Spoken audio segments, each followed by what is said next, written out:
So we learned what is tilling, tilling and plowing or plowing we learned, and also we learned about the various implements that are used for tilling. Okay, now let us see the next step in the agricultural practices. So which is the next step in the agricultural practice? Next step is sowing.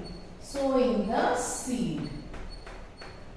So the farmer, before sowing the seed, they have to make sure, they have to be certain that the seeds which they are going to sow is healthy. They are healthy and they are clean. So before sowing, they have to make sure that the seeds are clean and healthy.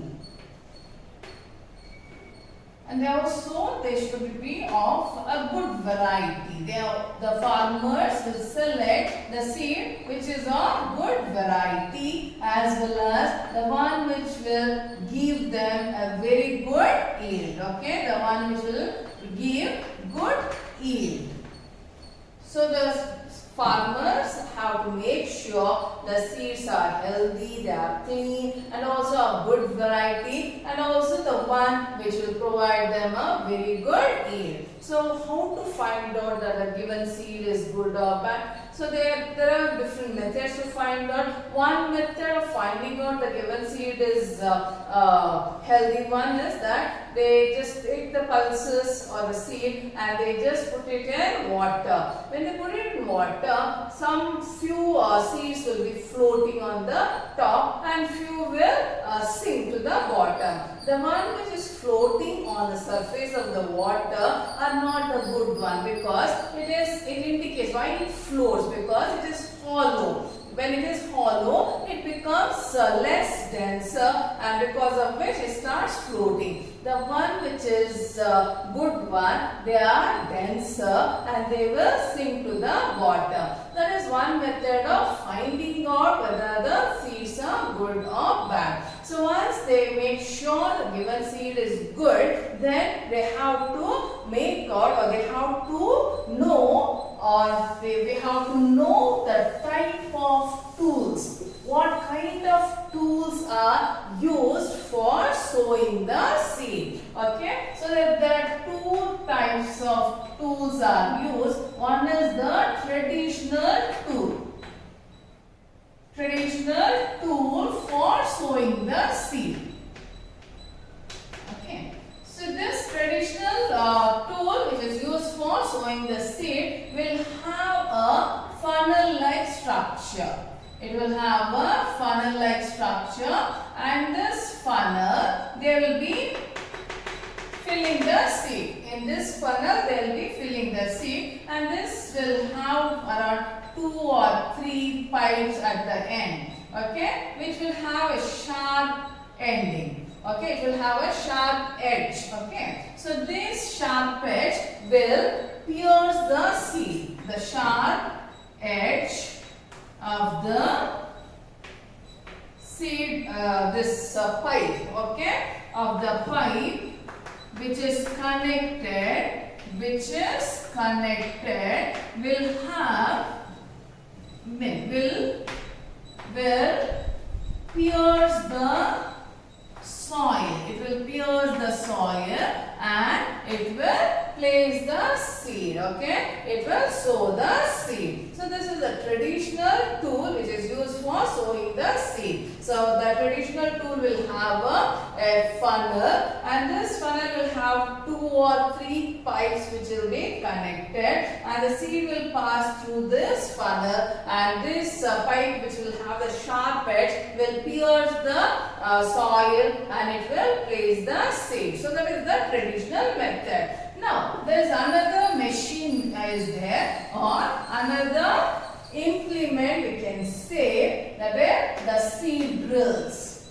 As there is advancement in the technology in the agricultural field, so new equipment started coming. So now we have seed drills. Okay, seed drills will have a pipe like this, and it will have like the sharp edges will be there. Okay, so here this will be connected to a tractor, and they will be filling the seed, and this seed will be distributed equally at a proper depth. They will be placing the seed. So the seed drill, advantage of seed drill is that the seed drill will place the seeds at proper depth. Proper depth means seeds should not be sowed very deep or onto the surface, right? At proper depth it has to place the seed, and it will also help in giving proper spacing. Proper spacing will be given so that we should keep it in mind whenever they sow the seed should not get overcrowded, because as they start germinating, the seedlings will become overcrowded, and among that those many plants, many will die because they may not get the sufficient nutrient. So when you are using the seed drill, they will be placed at a proper space. The proper space will be given, because of which they will have sufficient nutrient, and it will promote the growth of the plant. So that is about the seed drill. And one more thing is that the labor cost will be saved. Okay, and it is less time consuming, so it saves the time also. So this is how they sow the seed. Okay, one is traditional method, other one is by using the seed drill. You understood what is sowing and how it is better to use a seed drill, because you know very well, seed drill will place the seeds at proper depth, and it will also protect the seeds from the bird, and it will prevent overcrowding of the plants. Okay, after sowing, what we have to do is we have to add manure or fertilizer. Adding manure and fertilizer. So what is this manure and what is this fertilizer? So we know very well, the crop will be, the farmer will be growing the crops in the same field year after year. So when the crops are grown in the same field year after year, what will happen? Whatever the nutrients present in the soil, so the soil contains so many nutrients, and you are regularly using, every year you are using the same land and you are growing the plant. So whatever the nutrients that were present in the soil, it will be utilized by the plants. So over a period of time, what will happen? The soil will lose its nutrients. So what will happen? The plants will not grow. So in that case, what we have to do is, the farmer have to use manure. Okay, so that's called manuring, as they will be the soil will lack in some of the nutrients. So to replenish the lost nutrient, the farmer have to use the manure. So what is this manure? So you know very well, we have learned in previous classes in maybe in 7th and 8th, 7th and 6th, you would have learned about manure. Manure is nothing but decomposed. It is nothing but decomposed plant and animal waste. Decomposed plant and animal waste. So what is this plant and animal waste? You know, you have seen the plant, that grasses after harvesting, whatever that stem of that plant, it will be lying like that only. So what they do, all this dried grasses, dried plant, everything, they dump it in one open pit. In one place, they select one place in their field, and they dump the plant waste, animal waste, that is the dung. Okay, they will allow it to decompose. When they allow it to decompose, after a few months, it will become manure.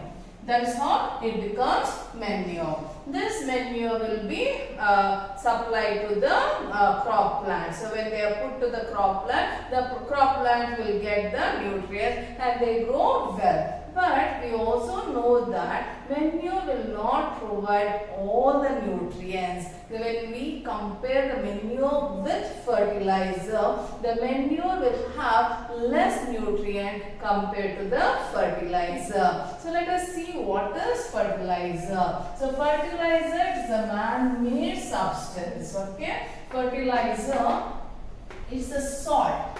man-made soil. Okay, it's a man-made. It is man-made. It is made in factories, and it is an inorganic soil. It is an inorganic soil. Okay, so it includes urea, superphosphate,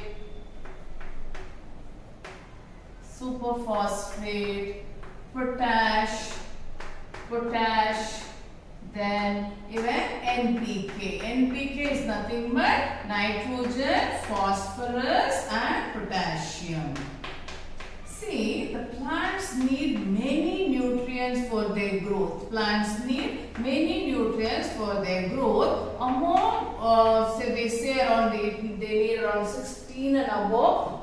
They need the minerals or the nutrients for their growth. Among those nutrients, the most essential nutrient required by the plants are these three: nitrogen, phosphorus and potassium. So this is man-made fertilizer, that is, which will help the make the soil fertile, and also it will help in making them, it will help the plants to grow well, because they have that fixed amount of nutrients, that is nitrogen, phosphorus, potassium. Potash is nothing but potassium, urea is nothing which contains nitrogen, and superphosphate, it contains the phosphorus. Okay, so what happens when we use fertilizer? The plants will grow very fast. Okay, the crop will grow very fast because they are getting sufficient amount of nutrients, and they branch out well and they give a very good yield. But there is one problem with the fertilizer, using fertilizer. What is the disadvantage of using fertilizer is that it is not eco-friendly. Fertilizers are not eco-friendly. They are not eco-friendly. Eco-friendly means what? They are not friendly to the nature or the environment. When farmers start using fertilizers excessively, what will happen? Over a period of time, the soil will lose its texture. The nature of the soil will be lost and it may become infertile. That is, when they use fertilizer excessively and continuously they are using it. So what will happen? The soil will lose its texture, its nature will be altered, and it will become infertile. So that's one disadvantage. Other than that, they will also lead to soil and water pollution. Because when I told you what will happen to the soil, excessively if they use the chemical fertilizer, what will happen? The soil will lose its nature. Then water pollution. When it rains, the fertilizers which they have used will be washed away by the rainwater, and it will reach the nearby water bodies, maybe rivers or the pond. So what will happen? It will lead to the growth of algae, the aquatic weeds, and over a period of time the aquatic weed will kill the water body. That is, it will dry up the water bodies, and that's what happens. That is what is called algal blooming and all. So that is the disadvantage of using the fertilizer. It does not contain humus also. It won't provide humus. And it will not allow the soil microorganism to grow. When we use the fertilizers, what will happen? It will destroy the soil organism. So that's one disadvantage. These are the disadvantages of using a fertilizer. Using manure is very good option because it will make the soil, it will maintain the texture of soil, it will not alter the nature of the soil, the water holding capacity of the soil will be improved or it will be retained, and it will also help in the growth of the soil bacteria.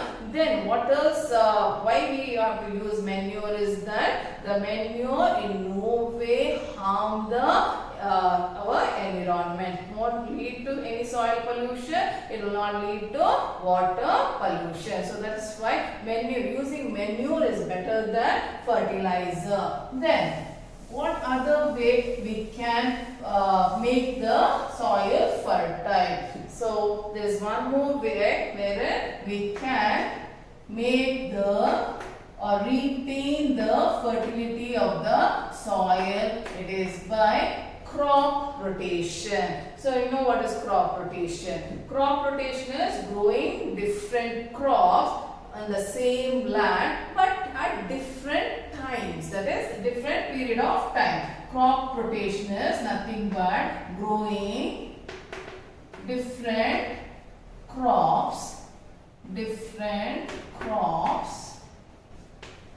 on the same land, on the same field, but at different time period. Different time in the sense like one season they imagine one season they grow the cereals. If they grow one season cereals, next season should be followed by growing the pulses, right? So cereals, you know, like paddy, wheat, jowar. So one season they have grown these cereals. Next season the same flat on the same field they will be growing the pulses. You know very well why they grow the pulses, because most of the pulses which comes under the leguminous family. The plants which will come under the leguminous family, they have a bacterium called rhizobium in their root nodules which will help in making the soil fertile. Okay, so that's why we use the crop rotation method. Crop rotation method is growing different crops on the same piece of land but at different time. Okay, that is one season they are growing the cereals, next season they will be growing the pulses. Now you understood what is the disadvantage of using fertilizer and what is the advantage of using the manure. So what are the advantages of using the manure? Let us write down that. So what are the advantages of using manure?